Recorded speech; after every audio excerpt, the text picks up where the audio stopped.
Is this some kind of joke? The young harbor security officer's voice cut through the early morning silence. Radio in hand, he faced an elderly man who had entered the restricted zone in a small fishing boat. "Sir, this is a military zone. You're under arrest. Stop your engine immediately." The old man sat at the helm of his boat. His face was weathered by the sun, his hands aged and marked with net scars. He wore an old fisherman's cap and a faded vest. His eyes were calm, reading the sea. "Son," the old man said, his voice steady, "I'm the one who made this zone safe. Welcome to Veterans Tales. Before we dive into this powerful story of respect, justice, and hidden identity, let us know in the comments which state you're watching from today. And if you believe stories like these deserve to be remembered, hit that subscribe button and help us keep these memories alive." It was 5 in the morning. Norfolk Harbor on Virginia's eastern shore was a massive trade and military port opening to the Atlantic Ocean.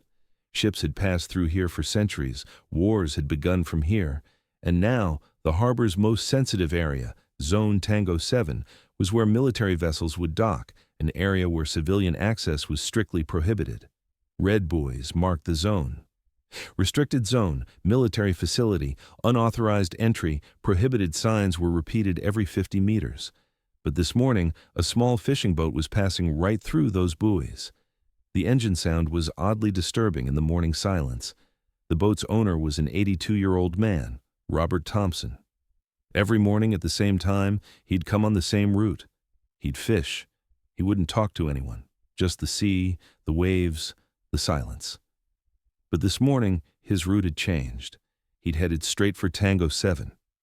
In the harbor security control tower, young Officer Jake Morrison was monitoring the radar. He was 24 years old, had been on the job for only 6 months, and the rules were crystal clear. Any vessel entering Tango 7 would be immediately stopped and questioned. Jake opened his radio. "Control, this is Tower 3. Unauthorized entry detected in Tango 7. Small boat, single person, I'm responding. Copy Tower 3. Coast Guard patrol is being notified." Jake boarded the fast security boat. With him was an experienced officer, Corporal Hayes, mid-30s, with a stern expression on his face. "Who's this idiot?" Hayes muttered. "Entering Tango 7. Either stupid or has a death wish." The boat quickly approached the old man's vessel. Jake shouted through the megaphone, "You are being addressed! Stop your engine, now!" Robert Thompson cut the engine. His boat gently rocked in the waves. He folded his hands across his chest and waited. The security boat pulled alongside. Jake and Hayes, weapons holstered but ready, jumped aboard. "ID," Hayes said, his voice sharp, "and your permit, now." Robert slowly pulled an old leather wallet from his pocket. He extracted an ID card. Hayes examined it. "Robert Thompson, 82 years old," he read aloud. "Sir, this is a restricted zone. What are you doing here?" "Fishing," Robert answered calmly. Jake laughed. "Fishing?" "Sir, this is a military zone, not a fishing area, and you entered without permission." Robert looked at the sea. "These waters," he said, "are my waters. I've been coming here for 60 years. Hayes impatiently handed back the card. "I don't care what happened 60 years ago. This is restricted now, and you're breaking the law." "I wrote the law, son." Robert turned his eyes to Hayes. Jake and Hayes exchanged confused glances. What was this old man saying? "Sir," Jake was more cautious now, "please don't make this difficult. Either you turn back or we place you under arrest." Robert nodded. "Okay, but I'll tell you something. Under this harbor there were over 200 mines. In 1965, during the Cold War, the Soviets wanted to blow up this harbor, and I commanded the team that cleared those mines." Silence. Jake smiled, but this time it was an uncertain smile. "Sir, with all due respect, but that story sounds a bit exaggerated." "Exaggerated?" Robert's tone sharpened for the first time. "Son, right under your boat there's a spot where I risked my life 60 years ago, and you're calling it an exaggeration." Hayes had lost his patience. "Enough. Old man, you're either crazy or a liar. Either way, you're coming with us." Robert raised his hands. "Okay, let's go. But I want one thing.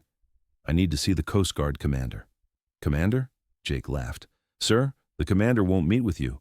You're just an old man who entered a restricted zone." Hayes grabbed Robert's arm. "Let's go. We'll tow the boat to the harbor. You're coming with us." Robert didn't resist.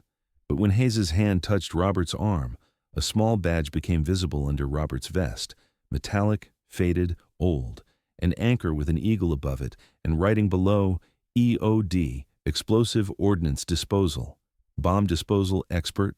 Jake saw the badge. "What's that?" Robert smiled. "An old badge from a long time ago." The moment Hayes's fingers touched Robert's arm, the world shifted, the sound of the sea vanished, the boat's rocking stopped, and Robert was no longer 82 years old, he was 22. Norfolk Harbor, August 12, 1965, midnight. The water was cold. So cold. Even the diving suit couldn't block this cold. Young Robert Thompson dove into the water. He had no weapons in his hands, just a flashlight, a detector, and a knife. 3 more men were on his team, all young, all scared, but all determined. "Thompson," a voice came through the radio. "Target is 50 meters ahead. Be careful. These mines are sound sensitive. One mistake kills you all." Robert held his breath. He moved forward. The water was dark. The flashlight provided only a few meters of visibility. And then he saw it. At the bottom of the sea, a huge cylinder, metal, rusted but still deadly. A Soviet-made naval mine. 300 kilos of explosives inside. Robert approached. He reached out his hands. Wires, plastics, a complex structure. One mistake, and they'd all die. "God," he whispered, "help me." He worked for 20 minutes. Sweat was felt even in the cold water. And finally, click. The mine was disabled. "First mine cleared," came through the radio. 199 more to go. That night, Robert and his team cleared 200 mines. Each one was a death risk. But none exploded. Because Robert Thompson was a bomb disposal legend. Now, 2025, Robert opened his eyes. He was back. To the confused faces of the young security officers, Jake looked at the badge. "So it's an EOD badge. So what? Maybe it's fake. Maybe he bought it online." Hayes was looking more carefully. "Jake, this badge is old, very old. Not neglected, but worn. Like, actually used." Jake was undecided, but he knew one thing. If this man was really a veteran, and they did something wrong, their careers were over. "Wait," Jake said. He opened his radio. "Control, this is Jake Morrison. We have a situation. An old man wearing an EOD badge. Name is Robert Thompson. Claims to be a former bomb expert. Can we verify?"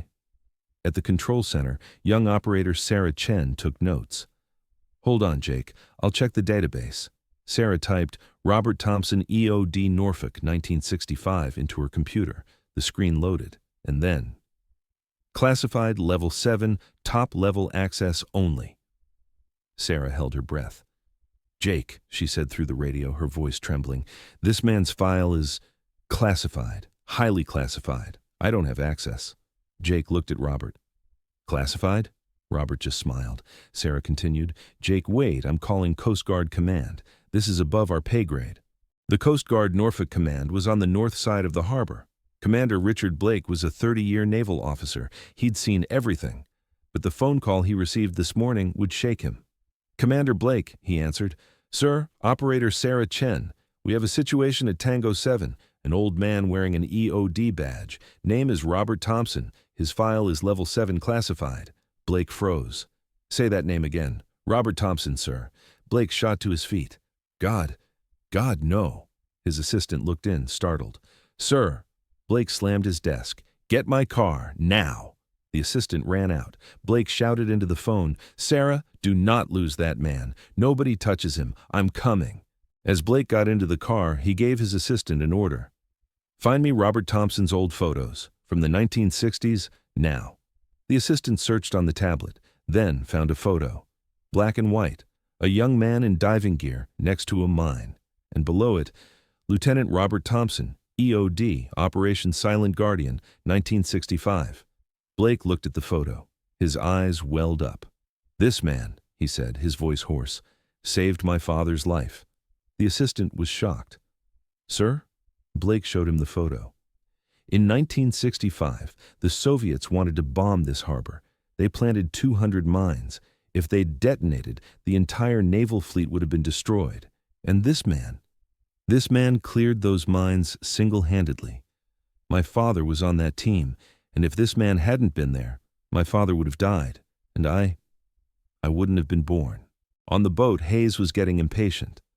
Enough, he said. This old man is wasting our time. We're towing him to port. Robert sat calmly. Son, don't. You'll regret it. Regret? Hayes laughed. You broke the law. You entered a military zone without permission, and I'm just doing my job. Hayes grabbed Robert's shoulder, hard, and at that moment a sound came from the distance. Not a siren, not an engine, a helicopter. From the sky, a massive Coast Guard helicopter descended. The rotors beat the water with a deafening roar, and from the harbor, 3 fast boats emerged. They bore the words, U.S. Coast Guard, Command. Jake and Hayes watched, frozen. The first boat pulled alongside. Commander Blake jumped aboard. Behind him were 4 senior officers. Blake walked straight to Robert. He ignored Hayes and Jake. He stood before Robert. His heels clicked together sharply, and he rendered the sharpest salute. Admiral Thompson, Blake said, his voice thick with emotion. Sir, it is an honor to meet you. Jake's mouth fell open. Admiral? Blake lowered his salute. Then he turned and looked at Jake and Hayes. His eyes were like fire. This man, Blake said, his voice echoing across the water, is retired Admiral Robert Thompson. In 1965, he led Operation Silent Guardian. He cleared 200 Soviet mines from beneath this harbor. Alone, with no casualties. Blake continued. If those mines had detonated, all of Norfolk Harbor would have been destroyed. Thousands of soldiers would have died. The naval fleet would have sunk. But this man, risking his own life, cleared each one individually. Hayes swallowed. Jake looked at the ground. This man, Blake's voice grew harsher, made the waters you're standing in safe, and you arrested him. Robert slowly stood up. He looked at Blake. Richard, he said, your father was a good man. Blake was surprised. You remember me, sir? Robert smiled. Of course. When you were born, I was at the hospital. I was the first to hold you. Blake's eyes filled with tears. Robert turned to Jake and Hayes. Boys, he said, you were just doing your job. Arresting me was the right call, because rules apply to everyone. I'm not angry at you. Jake bowed his head. Sir, I'm so sorry. Robert placed his hand on Jake's shoulder. Don't apologize. Learn. That's enough. 6 months later, a new monument was erected at the entrance to Norfolk Harbor. A bronze statue. A diver holding a detector next to a mine on the ocean floor. And below it, a plaque. Dedicated to Admiral Robert Thompson, Operation Silent Guardian, 1965. Cleared 200 mines, saved thousands of lives, silent hero. At the dedication ceremony, hundreds gathered. Marines, Coast Guard, veterans, families. But Robert wasn't at the ceremony. That day, he was on his boat, at sea, fishing, because for him, true honor wasn't monuments. True honor was going out to sea every morning and being alive. If Robert Thompson's story moved you, subscribe to Veterans Tales. Like this video, share in the comments what this story meant to you. Have you experienced something similar in your life? Share with us in the comments. See you in the next story.